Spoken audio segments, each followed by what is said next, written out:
ኢየሱስ ለምን ተወለደ? ኢየሱስ የተወለደበት ምክንያት ቀይ ልብስ ለብሰን ክሪስማስ ሰርተን ረጅም ህዝቡና የማርያምና የዮሴፍ ታሪክ የምንተረክበት በበረዶ ውስጥ ሲያልፉ የሚያልፉበትን ታሪክ ለማሰብ ብቻ አይደለም። ኢየሱስ የመወለዱ ምክንያት ትልቅ ዓላማ ነው። መጽሐፍ ቅዱስ ኢየሱስ የመወለዱ ሚስጥር ምን አይነት ሚስጥር ነው ብላችሁ ስትናገሩ መጀመሪያ በዘፍጥረት መጽሐፍ ላይ የሰው ልጅ በኃጢአት ምክንያት ከእግዚአብሔር ክብር ጎደለ። በኃጢአት ምክንያት እግዚአብሔርን ባለመታዘዝ ምክንያት የሰው ልጅ ከምን ጎደለ? ከእግዚአብሔር ክብር ጎደለ። ከእግዚአብሔር ክብር ከጎደለ በኋላ እግዚአብሔር አንድ የተስፋ ቃልና ትንቢታዊ ድምፅ ሰጠ። ያ ትንቢታዊ ቃል መቼ ጀመረ ሲባል ዘፍጥረት 3 የኢየሱስ መምጣት የኢየሱስ መወለድ ዘፍጥረት 3:15 ላይ በአንተና በሴቲቷ መካከል በዘርህና በዘሯ መካከል ጠላትነትን አደርጋለሁ፣ እርሱ ራስህን ይቀጠቅጣል፣ አንተም ሰኮናውን ትቀጠቅጣለህ። ይህም ያሳያል እስራኤል በሙሴ ከመምጣቱ በፊት እስራኤል ከመምጣቱ በፊት ሙሴ ከመምጣቱ በፊት እግዚአብሔር የሰው ልጅ ነፃ ለማውጣት አንድ ኢየሱስ የሚባል ከሴቲቷ ዘር ማን ነው? የሴቲቷ ዘር ኢየሱስ። ያንን ኢየሱስ ነፃ ህዝቡ ነፃ ሊያወጣ ብላል።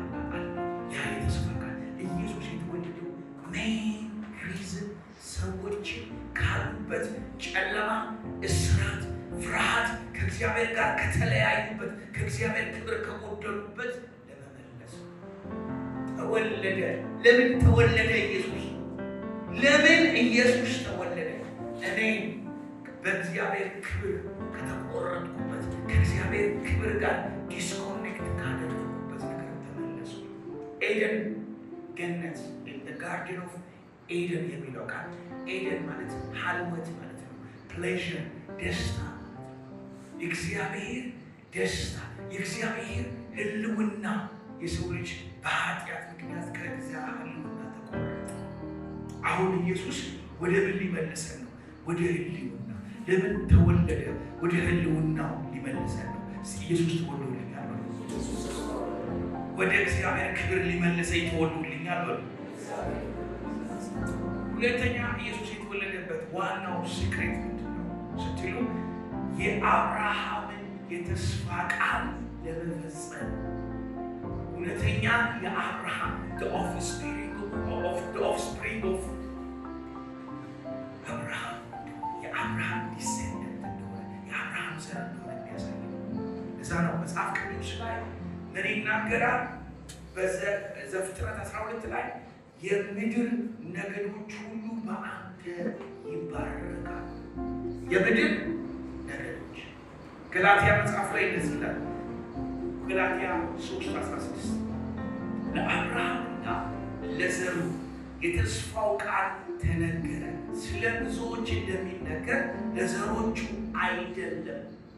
ለምን አይደለም? ለዘሮቹ አይደለም። ስለ አንድ እንደሚነገር ግን ለዘርህ ይላል፣ እርሱ ክርስቶስ። ዘኪያስ በእምነት ሆናቸው የአብርሃም የተስፋው ቃል ወራሾች ናቸው። በእምነት ምን ማለት ነው? ክርስቶስ ኢየሱስን ካመንክ የአብርሃም የተስፋው ቃል ወራሽ ትሆናለህ። ኢየሱስ የተስፋው ቃል የአባቶች በረከት የአብርሃም የይስሐቅ የእስራኤል ወይም የያዕቆብ አምላክ ያ በረከት ኮኔክት እንድታረግ የሚያደርግ በኢየሱስ ነው ማለት ነው። እስቲ ኢየሱስ ተወልዶልኛል።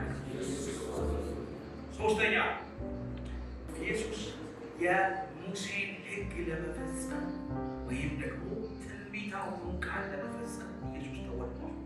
ዘፍጥረት 9:12 ላይ ያ በግ ጥላ ሆኖ የሚታየው መቃኑ ላይ የፈሰሰው በበሩና በመቃኑና በጉበኑ ላይ የጌታ መስዋዕት የሆነው በግ ማን ነው? ያ ጠቦቱ የኢየሱስ ምልክት ነው። አሁን ኢየሱስ ያንን ነገር ፈጸመ። ኢየሱስ ለእኛ ለኃጢአታችን መስዋዕት ሊሆን ምን አደረገ? ተወለደ።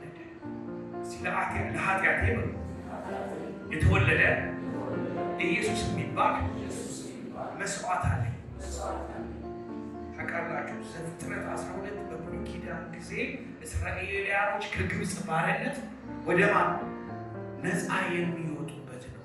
በምን ነፃ ወጡ? በጠቦት ደም። ዛሬ ሌሊት የግብፅ የበጉ ልጅ ምናለው እገድላለሁ። በእናንተ ቤት ግን ጠቦት ተባዕት የሆነ ወንድ በግ አምጡና መሰውት፣ ስጋውን ብሉት፣ በግድግዳው ላይ በጉበኑና በመቃኑ ላይ አስቀምጡ። የሞት መልአክ ባለፈ ጊዜ ምን ያደርጋችሁ? ሞት ወደ እናንተ አይገባም። አሁን ደግሞ ኢየሱስ ዮሐንስ 1:29 ላይ የዓለምን ኃጢአት የሚያስተሰርይ የእግዚአብሔር በግ፣ ያ የእግዚአብሔር በግ ነው ኢየሱስ በመስቀል ላይ በአዳም የተከፈተውን የኃጢአት ከእግዚአብሔር ጋር የተጣላንበትን ኢየሱስ ተወልዶ በመስቀል ላይ አስታረቀ። በኢየሱስ ደም እስራኤላውያኖች የበኩር ልጆቻቸው ነው ነፃ ያወጡት፣ ከግብፅ ነው ነፃ ያወጡት። እኛ ግን ከዘላለም ፍርድ ከዘላለም ሞት በክርስቶስ ኢየሱስ መወለድ በክርስቶስ ኢየሱስ መስዋዕትነት በግ ሆኖ በመምጣት ነፃ ወጥተናል። አሜን አትሉ?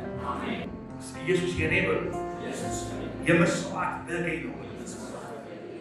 ሳክሪፊሻል ላምብ ነው። ለዛ ኢሳይያስ 53 ተጨነቀ፣ በግፍ ተሄደ፣ በሸላቶቹ ፊት እንደሚታረድ በግ ዝም አለ። እርሱ ስለኛ ስለ ሕመማችን ምን አለ? ደቀቀ። ስለ በደላችን ምን አደረገ? ቆሰለ። እግዚአብሔር የደህንነትን በትር በእሱ ላይ አስቀመጠ። በእርሱ ቁስል እኛ ተፈወስን። ኢየሱስ የተወለደው የኃጢአት ስርየትን ነፃ ለማድረግ አቶኒመንት ማለት አት ዋን ሚት ዊዝ ጋድ ማለት ነው። ከእግዚአብሔር ጋር አንድ የተለያየ ነው የተጣላ ነው ነገር ለመታረቅ ኢየሱስ ክርስቶስ ከእኛ ጋር አንድ ሆነ። ኢየሱስ የኔ ጌታ ነው። ኢየሱስ በሕይወቴ ላይ መልካም አደረገ። አሜን። ለዛ ነው ኢየሱስ የመስዋዕት በግ ከሆነ ለዛ ነው። ነገር ግን ዮሐንስ ኢየሱስን ወደ እርሱ ሲመጣ አይቶ እንዲህ አለ፣ እነሆ የዓለምን ኃጢአት የሚያስተሰርይ የእግዚአብሔር በግ። የእግዚአብሔር በግ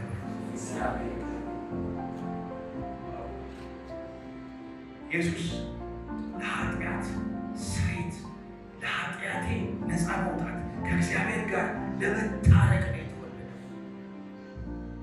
ኢየሱስ ጌታ ነው። እግዚአብሔር ከኔ ጋር አለ። ሁለተኛ ዘላለማዊ የተነገረውን የትንቢት ለንግስና ይወለዳል። ዛሬ መጽሐፍ ቅዱስ ሁለተኛ ሳሙኤል 7:12 ላይ ይላል እግዚአብሔር ቃል እድሜህ በተፈጸመ ጊዜ ከአባቶች ጋር ባንቀላፋህ ጊዜ ከወገብህ የሚወጣው ዘርህ ከአንተ በኋላ አስነሳለሁ፣ መንግስቱም ምን ይላል? አጸናለሁ። ከአንተ ከወገብህ የሚወጣው ዘርህ ያ ዘር ማን ነው? ኢየሱስ ክርስቶስ። መንግስቱ ምን አደርጋለሁ? አጸናለሁ። ኢየሱስ መንግስቱ በሉ። እግዚአብሔር መንግስት ብሎ በዳዊት ዙፋን ላይ የሚቀመጠው ኢየሱስ የነገስታት ንጉሥ ነው፣ የጌቶች ጌታ ነው። ኢየሱስ ለምን ተወለደ? ለገዥነት ተወለደ፣ ለንግስና ተወለደ። በዛ በዳዊት ዙፋን ላይ ለመቀመጥ በሺው ዓመት መንግስት ላይ ማንን ለማድረግ? ኢየሱስ የነገስታት ንጉሥ ሊሆን የጌቶች ጌታ ሊሆን በሺው ዓመት መንግስት ላይ አብሮን ልንገዛ አሁን የዳዊት ዘር ሆኖ የነገስታት ንጉሥ ሆኖ ተወለደ። እርሱ ለዳዊት የገባውለት የጨው ኪዳን ለእሱና ለዘሩ ምን ያደርጋል? ለዘላለም የጸና እስቲ የጸና መንግስት በውስጥ በዳዊት ከተማ ተወልዷል። የተወለደው ንጉሥ ሊሆን ነው። የተወለደው ነግሶ ሊያነግስ ነው። ኢየሱስ ንጉሴ ነው። እዛ ነው ሚልክያስ 5:2 ላይ አንቺ ቤተልሔም ኤፍራታ ሆይ አንቺ በይሁዳ አላፋት መካከል ትሆኚ ዘንድ ታናሽ ነሽ፣ ከአንቺ ግን አወጣሁት ከቀድሞ ጀምሮ ከዘላለም በእስራኤል ላይ ገዢ የሚሆን ይመጣል። ይህ ትንቢት የማን ነው? የኢየሱስ ነው። ለዘላለም ይወጣል ገዢ የሚሆን ከአንቺ ግን አወጣለሁ። የቀድሞ የጀመረው ከዘላለም የሆነ በእስራኤል ላይ ገዢ የሚሆን ኢየሱስ ጌታ። ኢሳይያስ 9:6 ላይ ይላል ሕፃን ተወልዶልናል፣ ወንድ ልጅም ተሰጥቶናል፣ አለቅነት በጫንቃው ላይ ይሆናል፣ ስሙ ድንቅ መካር፣ ኃያል አምላክ፣ የዘላለም አባት፣ የሰላም አለቃ ተብሎ ኢየሱስ የተወለደው ለዚህ ነው። ክሪስማስ ትሪ ለማድረግ አለ፣ ቸኮሌት ለመስጠት ተዛሪ ነው። ኢየሱስ የመወለዱ ሚስጥር ንጉሥ እዛ ነው። ኢየሱስ ሲወለድ ለአለቅነት እስቲ አለቃ ልሆን በሉስ በክርስቶስ ኢየሱስ ተወልዶልኛል። ቆላስይስ 1:10 ላይ ይላል በእርሱ ሁናችሁ በአለቆች ላይ ምን ተደርጋችኋል? ስልጣን ተሰጥቷችኋል።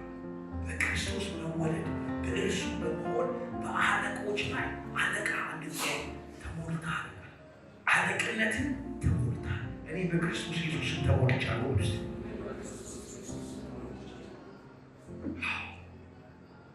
ለድንቅ እግዚአብሔር ኢየሱስ ለድንቅ የዘላለም አባት የሰላም አለቃ ዛሬ በኢየሱስ የሰላም አለቃ ሰላሜን ሊሰጠኝ ሰላሜን ሊተውልኝ ስለ እኔ ተወልዶልኝ አርገያዮች እኔ ሰላሜን እተውላችኋል። I live my peace። እኔ የምሰጠው ሰላም ዓለም እንደሚሰጠው የክርስቶስ ሰላም ኢየሱስ የተወለደው ሰላም ይሰጣል። ኢየሱስ የተወለደው እውነተኛ ሰላም በዓለም የሌለ ከመንፈስ ቅዱስ የሆነ ሻሎም ያመጣል። ሻሎም ማለት ፉልነስ ነው። ሻሎም ማለት ኮምፕሊትነስ ነው። ፍጹም የሆነ ረፍት እግዚአብሔር በኢየሱስ መወለድ ውስጥ አሜን። እዛ ነው ኢየሱስ ሌላኛው የተወለደበት ምስጢር ከኃጢአትና ኃጢአተኞች ሊያድን ተወለደ። ኃጢአትና ኃጢአተኞች ከኃጢአትና ኃጢአተኞች ሊያድን ተወለደ። He's born to save sinners። ኃጢአተኞች ሊያድን ተወለደ። ኢየሱስ እኔን በሉ ከኃጢአት ሊያድነኝ ከኃጢአተኝነት ማንነት ነፃ ሊያወጣኝ ከጽድቅ ዓለም ውስጥ ሊያስገባኝ ኢየሱስ ተወልዶልኝ።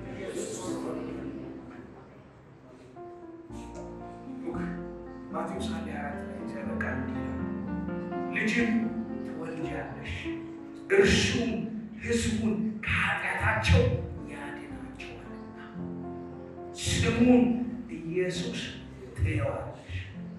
ልጅም ትወልጃለሽ እሱም ሕዝቡን ከኃጢአታቸው ምን ያደርጋቸዋል? ያድናቸዋል። ከኃጢአት ምንድን ነው? ኢየሱስ የተወለደልኝ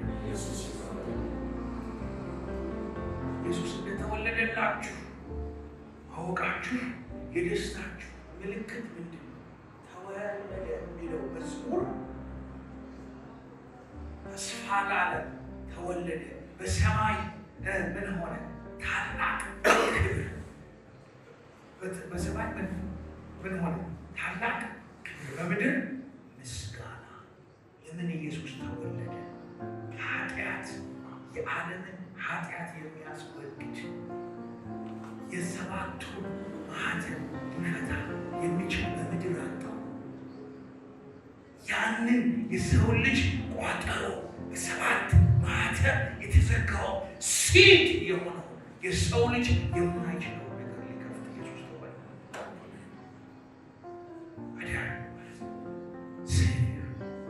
ኢየሱስ ነው። አዳኝ በሱ መወለድ መዳኔን አግኝቻለሁ።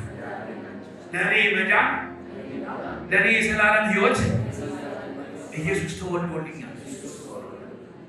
በእውቀት እንድናመልከው በእውቀት ደሙን ለእኔ አፍስሶ የሚለው መዝሙር እንድንሰማ መጽሐፍ ቅዱስ እንደሚዛጋላችሁ እውነትና ብርሃንህን ላክልን እነሱ ወደ ተቀደሰው ተራራ ይወስዱናል። እውነትና ብርሃንህን እውነት ሲደመር በዛ በእውነት ውስጥ ያለ አብሮት ወይም መገለጥ ከሌለ ወደዛ ዓለም ወደዛ የእግዚአብሔር ክብር ውስጥ መግባት አይቻልም። ሰዎች ኢየሱስን ኢንካውንተር ማድረግ የሚችሉት በእውነትና በእሱ ልታውቁበት የሚችሉት የመገለጥ ብርሃን ካላገኛችሁ ናቸው። ዛሬ ኢየሱስ ለምን ተወለደ? ከኃጢአት ነፃ ሊያደርግ የሰው ልጅ ተወለደ። ክብር ይገባዋል። ራሜን ወልሽ ከዛ ሉቃስ 1:19 ላይ እንደዚህ ይላል። ሉቃስ 19 ቁጥር 10 ላይ የሰው ልጅ የጠፋውን ሊፈልግ ሊያድን መጥቷልና። የሰው ልጅ ራሜን ወልሽ የጠፋውን ሊፈልግ ሊያድን መጥቷልና። ኢየሱስ ወደዚህ ምድር የመጣው ለጠፉት ነው። ኢየሱስ ወደዚህ ምድር የሚወለደው ሊያድን ነው እና ልደቱ ለእኛ ትርጉም አለው። ለጠፋ ነው ለምንድነው ለእኛ ትርጉም አለው። ሰው ካልተወለደ ምን መሆን አይችልም፣ መሰቀል ስለማይችል ለሕይወት ተወልዶልናል፣ ለመዳን ተወልዶልናል። ለጠፋ ነው ለእኛ ተወልዶልናል። ለኢየሱስ ክብር ይገባዋል። እስቲ ክብር ይስጡ። መጨረሻ ኢየሱስ የተወለደበት ሪዝን ብዙ ነው። አሁን ግን ከጊዜ አንጻር እዚህ እንላለን። ኢየሱስ የዲያብሎስን ስራ ሊያፈርስ እኔ ተወልዶልኛል። እዛ ነው አንደኛ ዮሐንስ 3 ኃጢአትን የሚያደርግ ዲያብሎስ ከመጀመሪያ ኃጢአትን ያደርጋል። ስለዚህ የዲያብሎስን ስራ እንዲያፈርስ የእግዚአብሔር ልጅ ተገለጠ። የእግዚአብሔር ልጅ ወይስ የዲያብሎስን ስራ ሊያፈርስ ለኔ ተወለደ።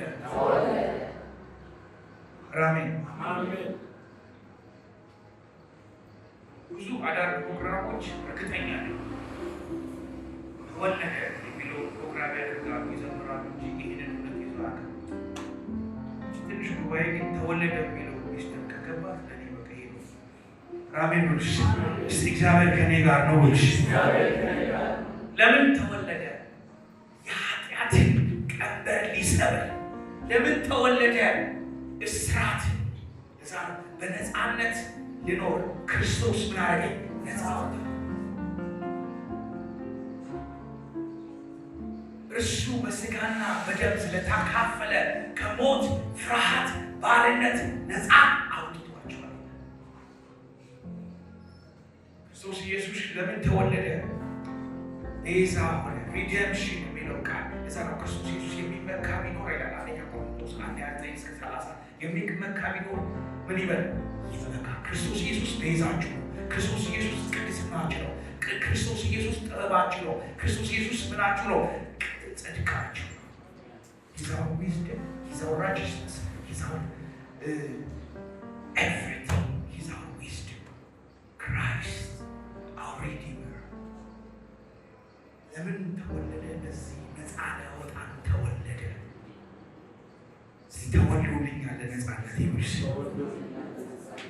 ነው ቅድም እንዳልኳችሁ በስጋና በደም ስለተካፈለ ከሞት ፍርሃት ባርነት ብሏቸዋል። እስቲ ከሞት ፍርሃት ከባርነት ሊያወጣኝ እርሱ ተወለደ።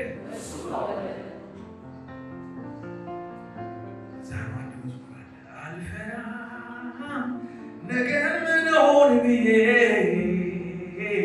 አመልካለሁ በሱ ተደላድዬ። አሜን። እስቲ በክርስቶስ ኢየሱስ ስም እኔ አልፈራም። አሁን ብዙ ሰው ይፈራል። ለምን? ነገር ምን ሆናለሁ ብሎ ያስባል። በክርስቶስ ኢየሱስ የዘላለም ሕይወት አግኝተናል። አንፈራም። የመጨረሻው ከምን ነፃ ወጥተናል? ከኢተርናል ላይፍ በክርስቶስ ደም አማካኝነት በክርስቶስ ኢየሱስ መወለድ አማካኝነት የዘላለም ሕይወት ተሰጥቶኛል። ለእኔ የዘላለም ሕይወት እንዲያገኝ እግዚአብሔር ሰጥቶኛል። ዮሐንስ 3:16 በልጁ የሚያምን የዘላለም ሕይወት እንዲኖረው እንጂ እንዳይጠፋ ዓለም እግዚአብሔር አንድያ ልጁን እስኪሰጥ ድረስ ዓለምን እንዲሁ የተሰጠው ሕፃን የዘላለም ሕይወት ሊሰጠኝ ነው። የኢየሱስ መወለድ የዘላለም ሕይወት አሜን ብሉስ። ዮሐንስ 10:10 ሌባው ግን ሊያርድ ሊያጠፋ ሊገድል ይመጣል፣ እኔ ግን ሕይወት ልሆንላችሁ ደግሞ ምን እንድበዛላችሁ። እስቲ ኢየሱስ በሉ። የዘላለም ሕይወት የዘላለም ሕይወት ማለት መጽሐፍ ቅዱስ ውስጥ ዞይ የሚል ቃል አለ። ዞይ ማለት ZOE ዞይ ኢተርናል ላይፍ። ዞይ የሚለው ቃል አራት ነገሮች ይይዛል። አንዱ ከሞት ባለፈ የዘላለም ሕይወት ባይዘው እርግጥ ምንድነው? እኛ በመንፈሳችን ያረፍነው በክርስቶስ ኢየሱስ የዘላለም ሕይወት አግኝተናል። በክርስቶስ ኢየሱስ የልጅነትን መንፈስ ተቀብለናል። አባ ብለን የምንጮህበትን የልጅነትን መንፈስ እግዚአብሔር በልባችን አፈሰሰ። አሹራንስ እናገኛለን። እርግጠኛ ነኝ። አሜን። በአብ ቀኝ በሰማያዊ ስፍራ ተቀምጫለሁ። ሕይወቴ ከክርስቶስ ጋር ተሰውሯል። ቆላስይስ መጽሐፍ እንደሚለው በላይ ያለውን አስባለሁ፣ በላይ ያለውን እሻለሁ። አሁን ከክርስቶስ ጋር ሕይወት አለ። ሕይወቴ ክርስቶስ ነው። የዘላለም ሕይወት ይባላል። አሜሪካ ሲባል የሚለው የዘላለም ሕይወት ይበልጣል። አጫጭም ለዘላለም